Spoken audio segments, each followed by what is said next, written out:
Hello! Good afternoon! So today is Sunday. So kagagaling lang namin sa trabaho. 3:41 PM dito sa Scarborough, Canada. So pauwi na kami ngayon. Then sumama kasi yung misis ko today sa trabaho. And then punta kami ngayon ng Value Village. So may titingnan lang kaming kung makakita tayo ng ano ba hinahanap natin? Table. Oo. So titingin kami, punta kami ng Value Village sa Pickering. So on the way kami ngayon, malapit na kami dito sa Highway 401. Nandito kami kasalukuyan sa Don Valley. Oo, Don Valley kami ngayon. So medyo so yan. For practical reason lang po. Oo, kasi naghahanap kami ng dining set na pang-animan or pang-waluhan. Lalagay namin doon sa bago naming bahay na tinitirhan. So yan po, i-update ko na lang po ulit kayo mamaya kapag nandun na po kami sa Value Village sa Pickering. So para makita nyo rin kung ano yung mga... Actually yung Value Village is mga used, Mga second hand. Kasi mostly yung mga tao, yung mga ibang lahi or mostly mga puti lang. Mga puti is ayaw na. Nagdo-donate sila dun sa Value Village ng mga gamit nila. So yun, medyo malaking katipiran din kasi kung maghahanap ka ng second hand. Mga good condition pa naman, magaganda pa naman. So kaysa bumili kayo ng bago, hindi mag-Value Village ka na lang. Maging practical. Oo, maging practical. Kasi makakatsyempo ka talaga ng mabibili mo na maganda. Maganda. Diba, remember last time nakabili tayo ng, ano ba nabili natin? Madami na tayong nabili sa Value Village. Actually, bago pa, hindi pa nagagamit. Hindi pa nagagamit. Yung Marami doon mga mga glassware, yung mga furniture, marami doon mga electronics. Kung gusto mo naman ng mga damit na parang okay sa Pilipinas, marami din doon. So tiyempo lang din, makaka-tiyempo ka ng mga branded. tsaka bago. Mga bago na mga gamit. Ako, dami ko lang nabili ng mga bago na mga pantalon, hindi pa gamit. May tag pa, di ba? Ano pa nabili natin, love? Madami na tayong nabili doon. Ano pa, yung pressure cooker? Pressure cooker nabili At ko na. hindi pa nagagamit. So yun po, update na lang po namin kayo mamaya kapag andun na po kami sa Value Village. See you po later.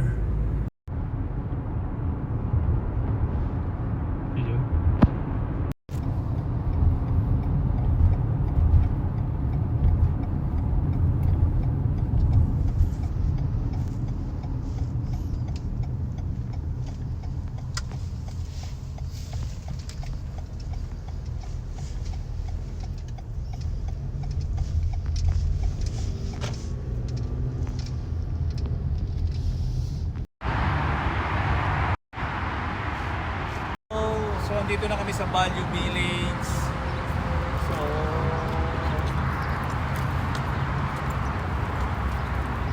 So bali downtown to Pickering is only like 30 minutes. Oh, 30 minutes. So papakita ko sa inyo sa loob yung Value Village kung ano yung mga Pwedeng bilhin.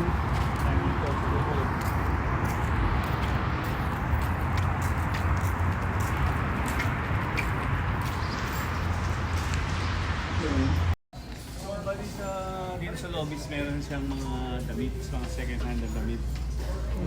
Mga pantalon, mga klaseng clothes ang gusto mo. So ito naman yung mga glassware. Ito yung mga glassware.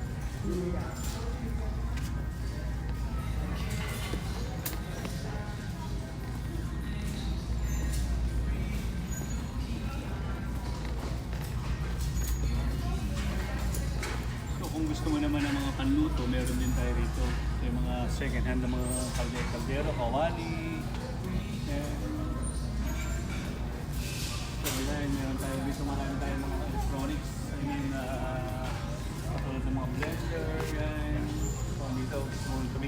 paa.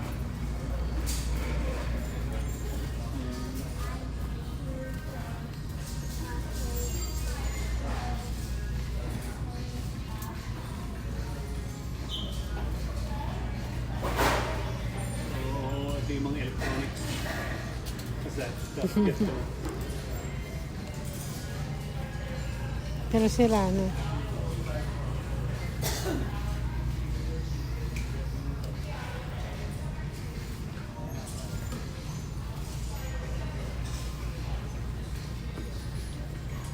So yan, ikot-ikot muna kami.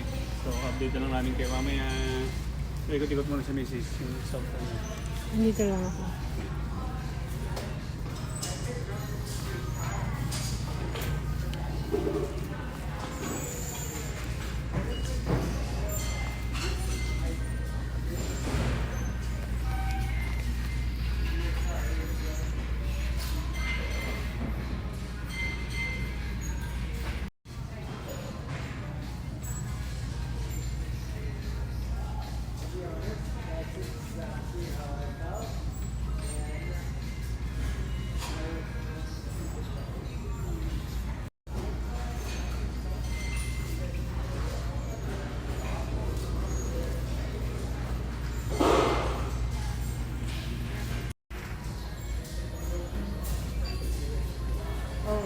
So may nakita si Mrs. Ito yung nag-iipon kasi siya ng Pang sideline. pang sideline. So kasi nagbabalak siya ng Dessert table. dessert table sa mga occasion. So nag-iipon siya ng gamit. So actually yung mga ilalagay niya lang naman is mga Filipino Delicacies. delicacy. Katulad ng mga puto, ganyan, bibingka, bingko, pasaba cake. So gusto niya kasi magkaroon ng bali station sa mga Oo. party. So, eto, So yan. So ito parang display lang. display. So ito siguro is lalagyan ng something na dessert. Oo. Eto kasi $2 lang po. So, pang So design. yun, nag-iipon-ipon na siya ng mga gamit na pwedeng ipang display. So kasi ang susunod na gagawin ko naman is gagawa ako ng mga table niya na pwedeng patungan ng mga dessert. So yung kaya nagpunta kami rito is para maghanap ng mga pang dessert na pwedeng ilagay sa mga table. Yung mura lang. So, kasi maraming mura dito. Kaya gaya niyan. Yan, Bago ito pa. is like $3, $2 to. So yan. Bago pa. Medyo maganda pa kasi. So ito lalagay lang na parang wax paper then lalagay ng dessert. Parang gano'n. No. Pauwi na kami. Ito lang yung nabili namin sa Valle Village. So wala namang kami ganong nakita ng mga gamit. So dadaan lang kami ng Walmart para bumili ng prutas.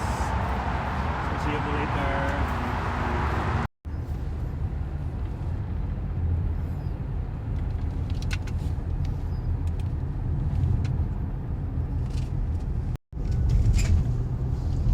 Hindi ka pa rin sanay?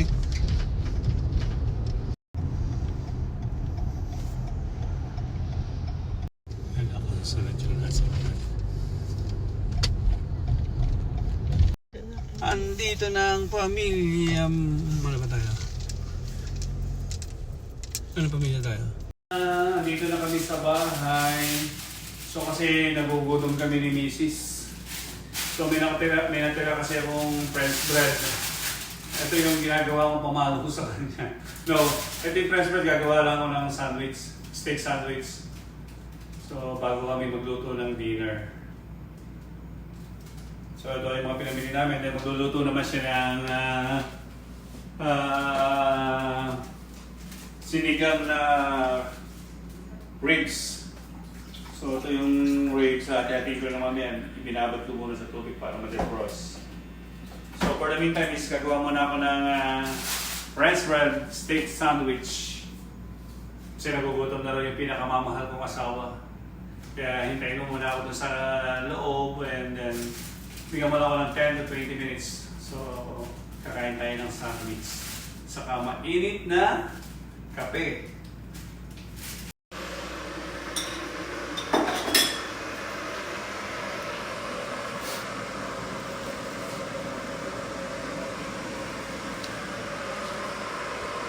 Masarap ba yan, Lam? Yes, gumawa ko ng isa na, kumbaga, ginawa ko na lang na chicken sandwich. So, yan siya.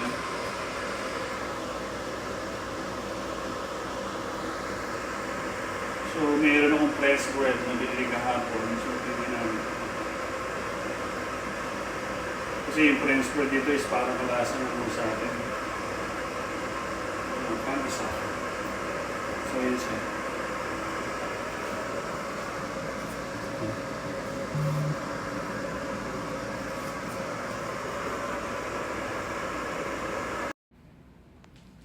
Ito, magmimerienda kami ni Mrs. So, nakapag-prepare na ako ng chicken sandwich. So, nagsaute ako ng bali onion, bell pepper, and yung jalapeno. Saka nagpatimpla ako ng kape. Yan, kasi pagkatapos naman ito is magluluto na naman kami ng dinner at pambaon. So, ganun lang lagi ang buhay namin dito sa Canada. Yun ang daily routine namin pagkagaling sa trabaho, magbibihis, luluto ng dinner. Yan. So, magmimerienda muna kami.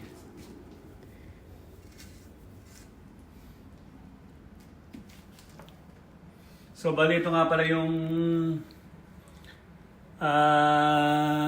harapan ng bahay namin. So, yan. Inaayos lang ni Mrs. yung kortina pa at least para may makita naman kami sa labas habang nagmimerienda. So, yun. Ganun lang. So, manonood muna kami ng YouTube.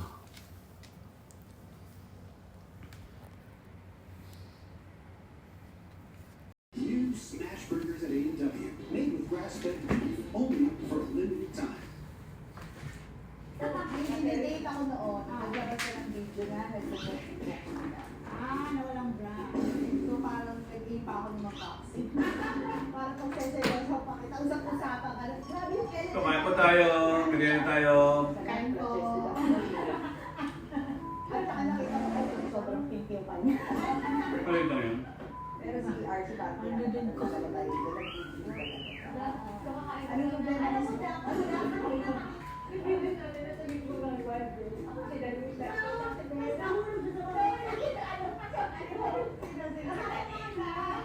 Naupi ako sa'yo na. Pwede talaga tayo maging friends kasi hindi tayo magkakaroon tayo. Okay, yun.